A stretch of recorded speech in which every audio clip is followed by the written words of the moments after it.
Mais écoutez, là, il vient de faire un combat en light heavyweight. Maintenant, il va défendre sa ceinture des super moyens face à un poids moyen de la catégorie d'en dessous. Ça n'a pas de sens. Bah si. Excusez-moi les mecs, ça a du sens de fou en termes business. Caleb Plant est maintenant multimillionnaire. Sa vie a changé à jamais. Caleb Plant, il va arrêter la boxe maintenant, il sera plus jamais pauvre. C'est ça l'effet Canelo. Donc vous pensez que Canelo c'est Mère Teresa? Vous pensez que Canelo il va donner de sa personne, de son argent, de son influence et de sa lumière à tous les boxeurs parce qu'entre guillemets, il doit affronter tout le monde?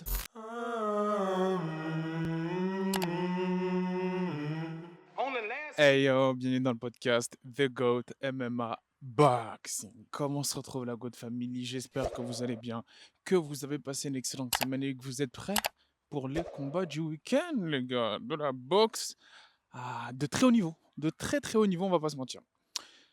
Beaucoup d'entre vous m'ont demandé sur les réseaux de réagir à l'annonce de combat faite par Canelo et Golovkin suite à la victoire de Golovkin sur Murata et à la défaite de Canelo sur Bivol de leur combat de trilogie. Enfin. Donc, moi, je vais vous fournir une réaction assez spéciale, on va dire. J'ai pas l'habitude de faire des réactions de ce genre-là parce que là, c'est un petit coup de gueule que je vais pousser. Et d'après la miniature, vous pouvez croire que c'est un coup de gueule envers Canelo, alors que pas du tout. Je sais que c'est pas dans mes habitudes, les gouttes, mais là, je suis obligé de prendre la défense de Canelo. Canelo a 31 ans. 31 ans, bientôt 32 si je ne me trompe pas. Regardez tout ce qu'il a accompli dans la boxe. Il y en a beaucoup qui ont été surpris par cette annonce de combat, alors que bon, je vous avais prévenu que les investisseurs qui sont derrière Canelo ne voulaient pas prendre le risque qu'il affronte Bivol une deuxième fois. Par peur que ce dernier le batte une deuxième fois et fasse entre guillemets baisser la valeur marchande de la marque Canelo. Ce qui est tout à fait normal. C'est du business, c'est un choix intelligent. Mais maintenant, il y en a qui vont même jusqu'à dire que Canelo a peur de prendre un David Benavidez. Ils vont jusqu'à dire que Canelo a peur de prendre un Charlo. A peur de prendre un David Morel Junior, qui est très très bon, qui est le champion world, c'est-à-dire régulier WBA de la catégorie actuelle en super moyen, qui a donc une ceinture. Ça va être important pour la suite. Il y en a beaucoup qui disent que Canelo, Saul Canelo Alvarez, a peur. C'est-à-dire que le boxeur qu'est Saul Canelo Alvarez a peur d'un autre boxeur sur le ring. Parce qu'il a choisi Gennady Golovkin, qui, à 40 ans, reste un très gros puncher. Vous avez vu à 40 ans sa prestation face à Murata? Et en plus, il a un unfinished business avec Canelo. C'est-à-dire que ce combat-là, pour moi, prend tout son sens. Et vaut mieux qu'il arrive maintenant plutôt que plus tard. Et donc moi, je valide à 100% ce combat-là. Pourquoi? Parce que déjà, pour ceux qui ont suivi la trilogie, on est presque tous d'accord pour dire que Golovkin a gagné le premier combat. Là où il y a eu le draw, là, vous savez, ce draw assez... à l'époque où c'était très difficile d'arracher une décision à Canelo. Là, moi je pense que Golovkin a gagné le premier combat. Le deuxième combat, on peut le donner à Canelo, ouais, pas de souci. Et la trilogie, on va voir ce que ça donne.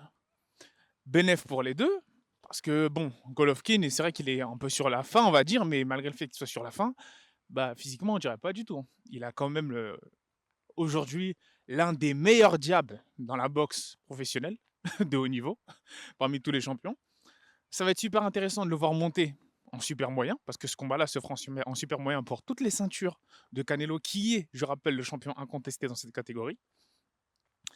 Et pour en revenir au coup de gueule, pourquoi est-ce que je pousse un coup de gueule? C'est envers tous ces fans de boxe, parce que oui, on est tous des fans du noblard, les gars, on va pas se mentir. Oui, on veut que les meilleurs affrontent les meilleurs, ok. Mais au bout d'un moment, on peut pas tout demander à Canelo.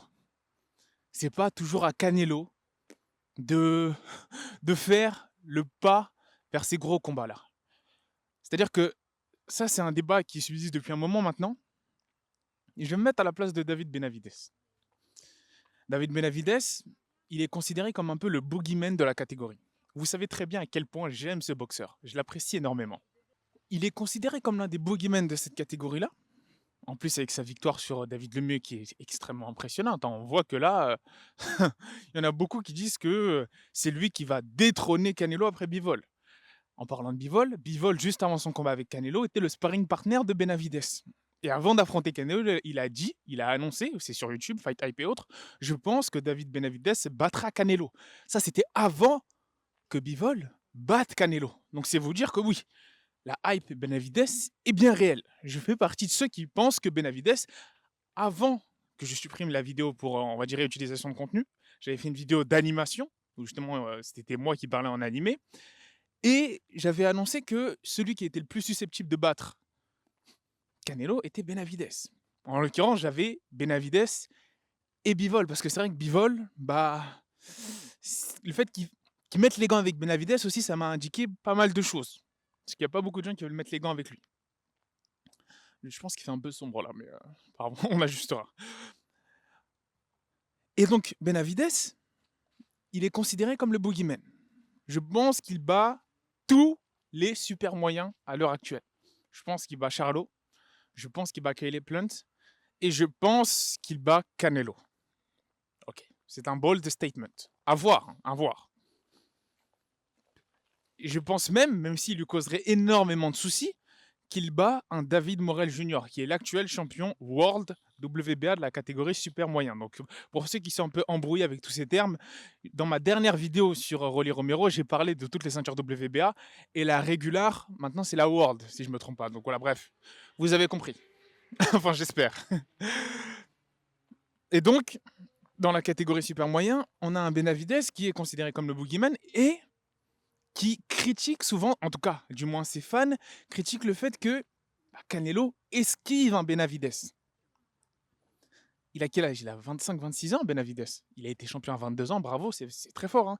À 23 ans, Canelo, il affrontait un Floyd Mayweather. À 23-24 ans, Canelo, il prenait des risques que même pas 80% des boxeurs actuels osent prendre. C'est vous dire. Le seul pour moi qui a pris un risque à la hauteur des risques que prenait Canelo en début de carrière, c'est Devin Haney en affrontant Kambosos chez lui, en ayant un pay cut beaucoup plus inférieur à celui de son adversaire, et en plus, en se déplaçant sans son entraîneur. Parce qu'il faut savoir que Bill Haney, le père et l'entraîneur de Devin Haney, a été recalé à l'aéroport. Pas de visa. Ça veut dire que, potentiellement, il y a peut-être 80% de chances que Devin Haney affronte un Kambosos pour le plus gros combat de sa vie sans entraîneur. Ça, pour moi, c'est prendre un risque de bonhomme. Et même si il perd ce combat-là, même s'il le perd, hein, pour moi, ce sera l'un des combattants les plus respectables de toute la jeune génération. Parce qu'il a pris des gros risques. Et où est-ce que je veux en venir avec tout ça? David Benavides prend plus de risques.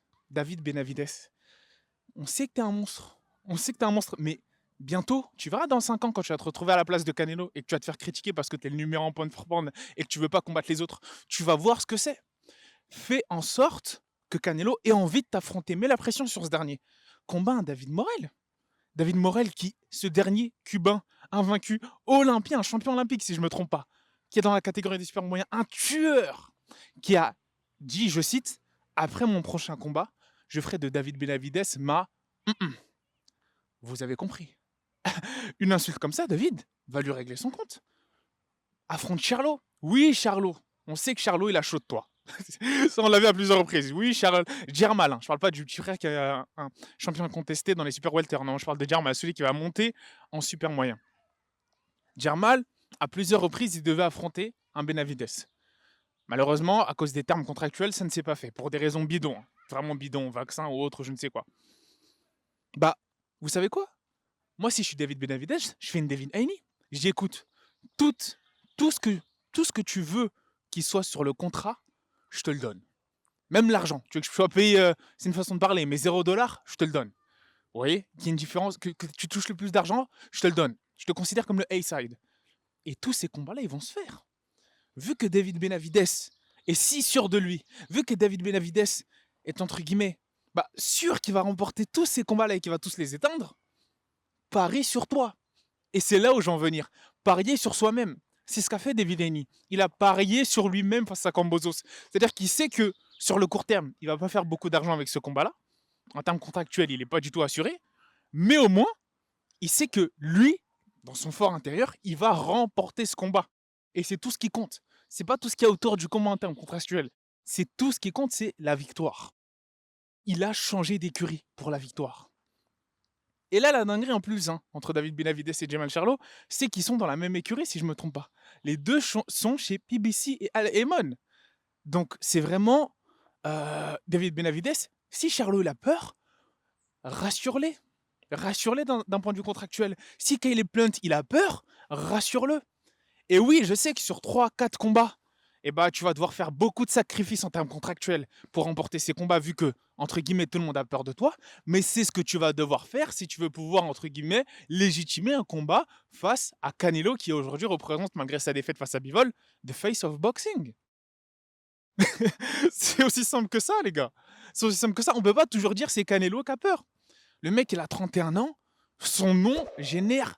Dès que tu te bats contre Canelo, ta vie change. Caleb Plant est maintenant multimillionnaire. Sa vie a changé à jamais. Caleb Plant, tu vas arrêter la boxe maintenant, il sera plus jamais pauvre. C'est ça l'effet Canelo.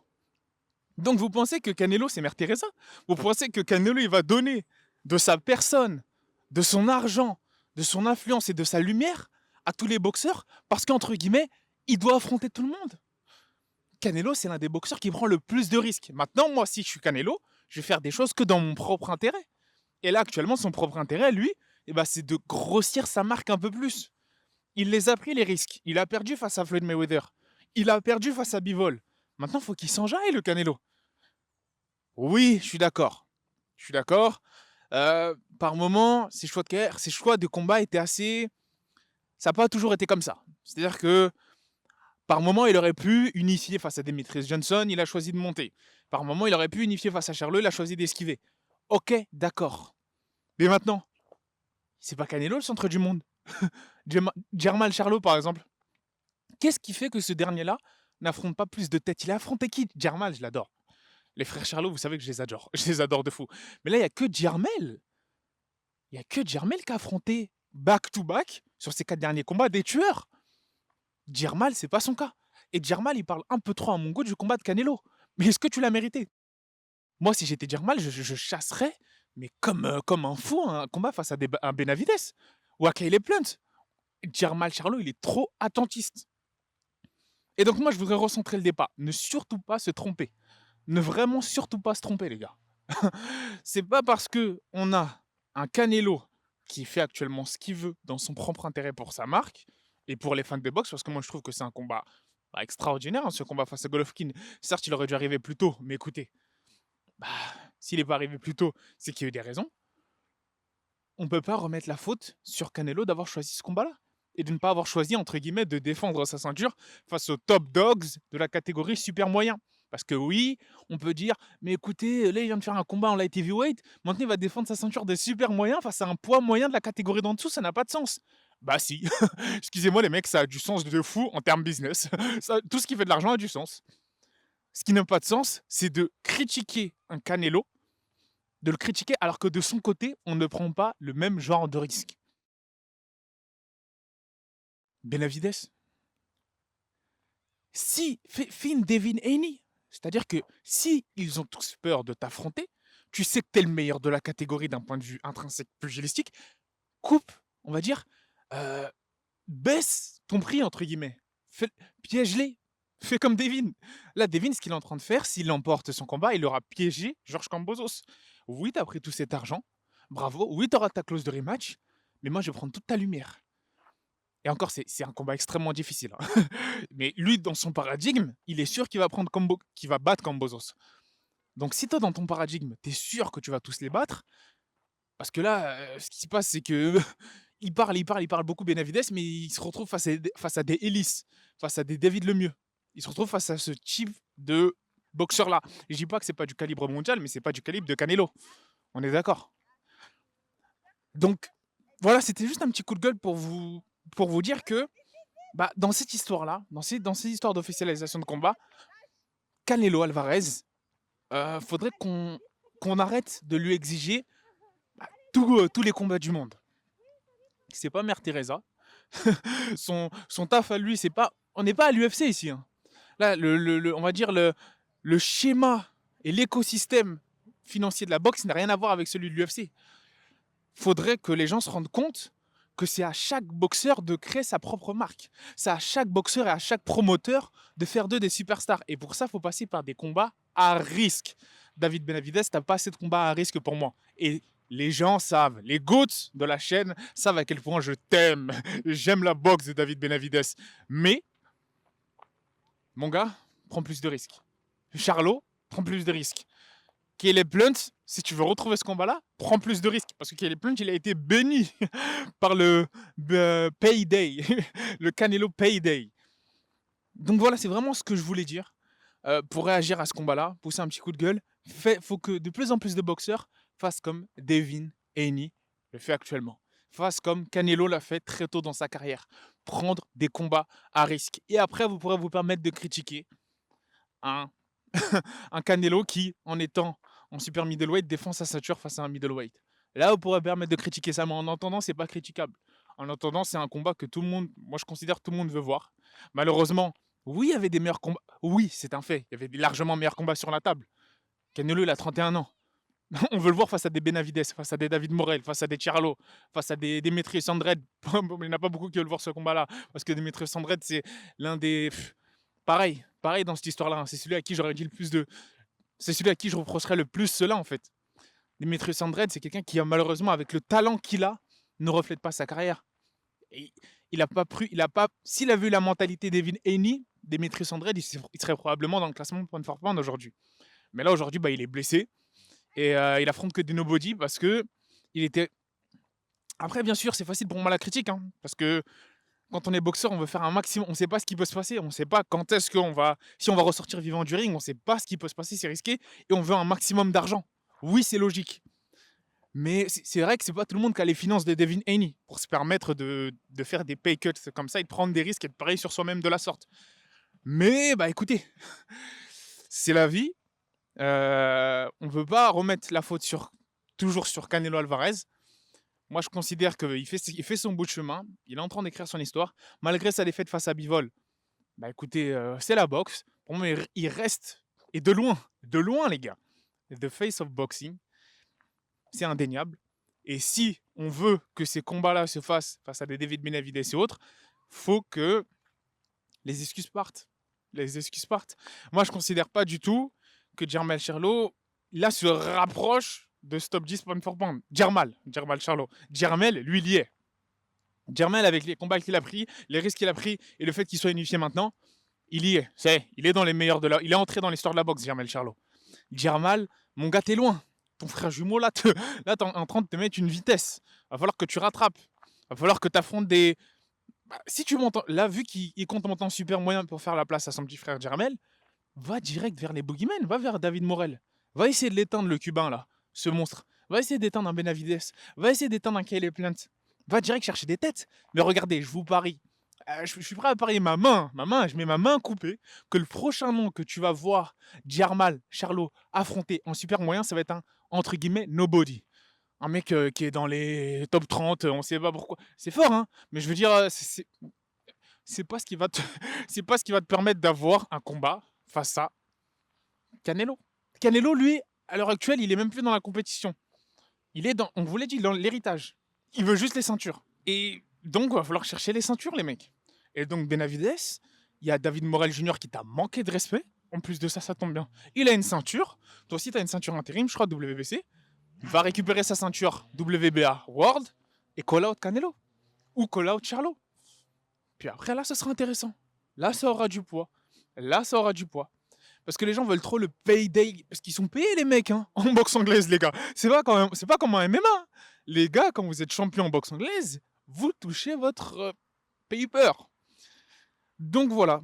Je voulais juste donner mon avis là-dessus parce qu'il y en a pas mal qui me l'ont demandé sur Instagram. C'est ça mon avis sur ce combat-là. Du moins sur le choix de ce combat-là. Après, pour un peu plus rapidement entrer dans la technique, écoutez, ça va être un combat hyper intéressant. S'il arrive Golovkin à tirer les leçons de la défaite de Canelo face à Bivol et à, on va dire, émuler le blueprint qu'a laissé Bivol sur ce combat-là, il a mis en lumière pas mal de choses. On peut avoir un combat très spectaculaire. Et possiblement une défaite de Canelo. Mais pour moi, Canelo est encore légèrement favori hein, face à Golovkin, je vous mens pas. C'est pas avec cette défaite-là qu'il ne sera pas favori face à un Golovkin. Parce que Golovkin, malheureusement, c'est plus le Golovkin d'avant, il a 40 ans. Il y a l'âge qui joue. Il y a l'âge qui joue énormément. Mais ça reste extrêmement dangereux.